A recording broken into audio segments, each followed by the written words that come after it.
mamaya. Talaga, anak? Sige, paghahanda ko kayo. Sige po, Nay. Excited na ako makita boyfriend ng anak ko. A few moments later. Anak, pupunta din pala boyfriend ko mamaya. Tamang-tama, makikita na sa dalawa ng boyfriend ko. Nakaka-excite naman, anak. Wait lang, tawagin ko si Kenneth. Kenneth? Bakit ka pangalan ng boyfriend ko? Baka nagkataon lang. 1 hour later. Tao po. Nay, nandito na po boyfriend ko. Sige, papunta na ako. Anak, nasa na yung boyfriend mo? Kenneth? Boyfriend mo to, anak? Opo, Nay. Siya po yung sinasabi ko sa inyo. Ha? Boyfriend ko din to eh. Ha? Walang hiya ka, manloloko. Lumayas ka dito. Layas! Teka lang. Bakit? May kakambal ako. Siya yung boyfriend mo, tita. Parehas Kenneth yung pangalan namin. Yun naman pala, Nay eh. Sorry. Anak, sigurado ka na bang itutuloy mo yung pagpunta mo sa ibang bansa? Huwag ka na malungkot, Nay. Kailangan ko magtrabaho doon. Para sa inyo ni Kyle. Ate, mamimiss ka namin. Basta anak ha, palagi kang mag-iingat doon.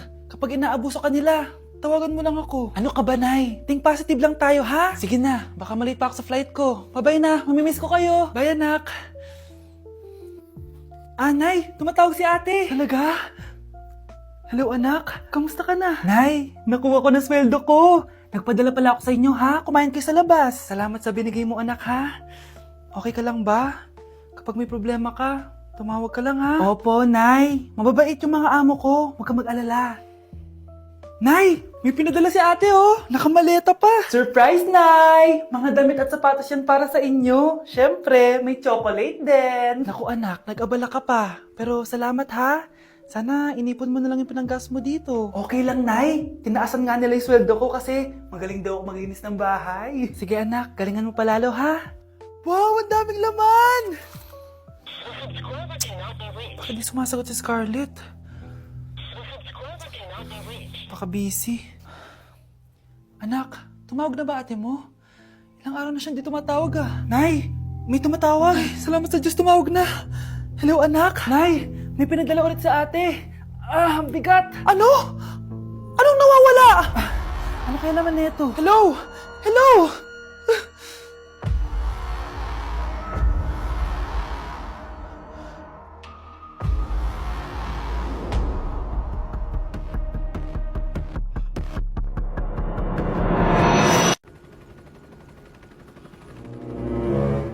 OMG, grabe yung baha, oh.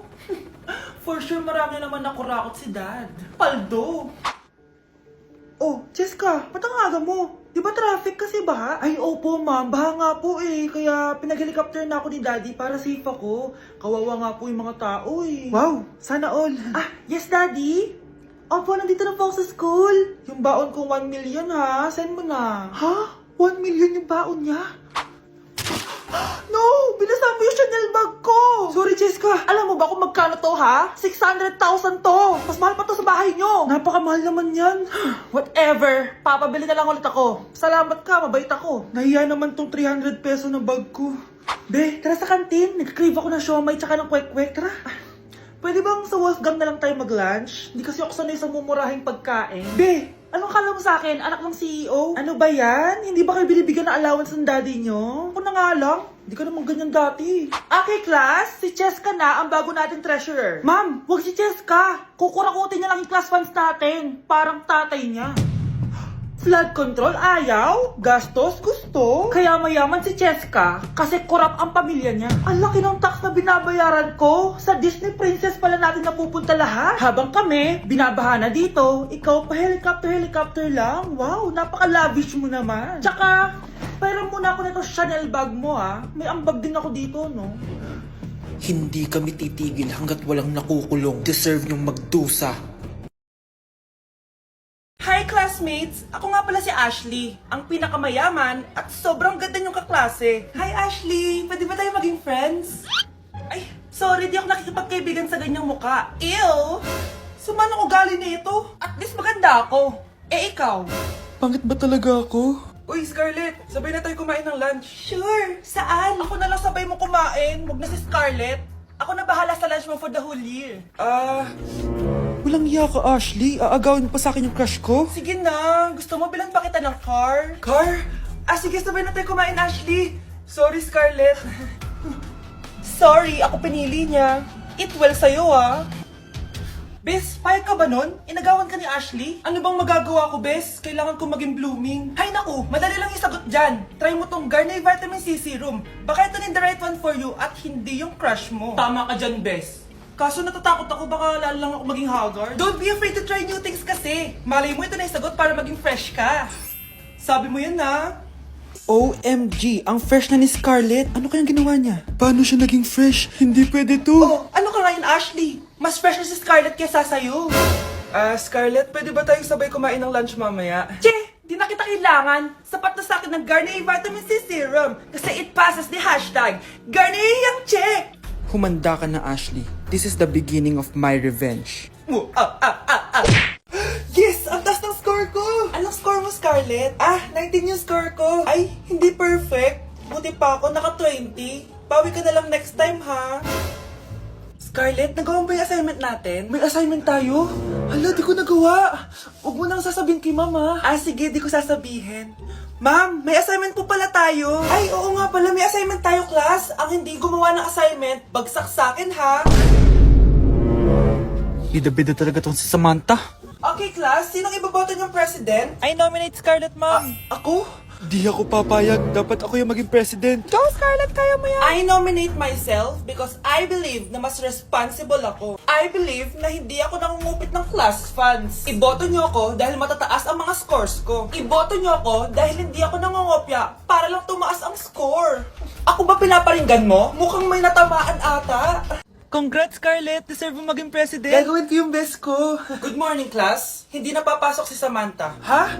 Ano nangyari? Ang balita ko, nag-drop na siya dahil sa sobrang pressure sa nanay niya. Palagi siya pinapagalitan kapag hindi perfect yung score niya. Nagalit din yung nanay niya nung hindi siya nanalo ng president. Kaya, na-depress talaga siya. Kawawa naman pala siya. Huwag niyo ko ikulong! Hindi ako scammer! Itigil niyo na yan! Hindi si nanay ang scammer. Pero nasa bahay na to, ang totoong scammer. Hoy bata, huwag kang mangialam. Wala ka namang ebidensya. Pero nay, alam ko hindi ko yung scammer. Tara na, sumama ka na sa akin. Mga anak, aayusin ko to ha. Babalik din ako, okay? Kung sino man sa inyo yung totoong scammer, umamin na kayo. Nakulong si nanay, di ba? Ate, walang may gustong makulong si nanay. Tsaka bakit kami lang tatlo sinisisi mo? Baka ikaw talaga yung totoong scammer. Imbes na magsisihan tayo, magtulungan na lang tayo para kay nanay. Malalaman ko rin ng totoo. Delivery po. Gabi na. May nagdi-deliver pa? Kuya, kaninong parcel yan? Kay Susan po ulit. Ha? Paano nangyari yun? Nasa kulungan na si nanay. Aba ma'am, hindi ko po alam. Taga-deliver lang po ako eh. Sige na po. Oh, nasa gitna yung kalaban ha? Hoy, ayusin mo na itong mga damit mo. Ilagay mo muna dyan sa kama. Oh, ayun na! Paano naman ito laman ng parcel na to? Nakakainis, talo na naman. Ano ba? Ba't nandito to? Ito ba yung galing sa scam? Sabi ko na nga ba?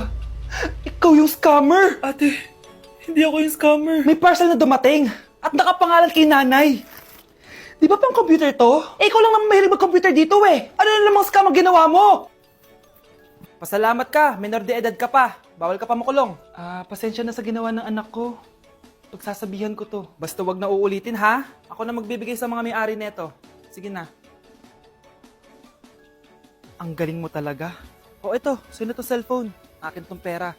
Mas kailangan ko to. Galingan mo pang mang scam para mas marami tayong makuha. Bahala sa'yo. Makakaasa ka. Gagalingan ko pa.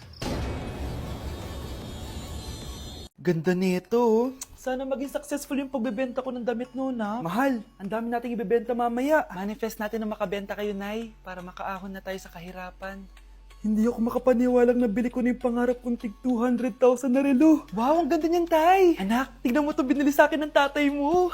Diba ang ganda? Hala, di ba mahal yan, Nay? Mas mahal pa to sa bahay ng kapitbahay natin, no? Magbebenta ulit kami mamaya para mas marami tayong pera. Anak, binilang kita ng kotse. Gamitin mo to pag pupunta ka ng school, ha? Ha? Tay, di ko naman po kailangan ng kotse. Kaya ko naman po mag-commute. Gumastos pa tuloy kayo. Dami mo naman sinasabi, anak. Sige na, puntahan mo na sa labas. Wow! May sarili na akong sasakyan. Wow, ang ganda naman ng bagong kotse mo, Scarlett. Ay, salamat po. Hindi ka ba nagtataka, Scarlett, kung bakit ang bilis niyong yumaman? Galing yun sa pagbebenta ng damit nila nanay. Ang dami na nga nilang mamahaling gamit ngayon eh. Sure ka ba? Na damit lang ang tinitinda nila? Nay, bumabagabag talaga sa isip ko kung bakit ang bilis nating yumaman. Ano ba talaga binibenta niyo ni tatay? Ano ka ba anak? Malaki talagang kita sa pagbebenta ng damit. Pero nay, wala nang pero-pero. Hindi ka ba masaya anak? Na mayaman na tayo? Na nabibili natin lahat ng gusto natin? Sige na, mag-aayos pa ako ng benta ko. Mahal, nakauwi ka na ba?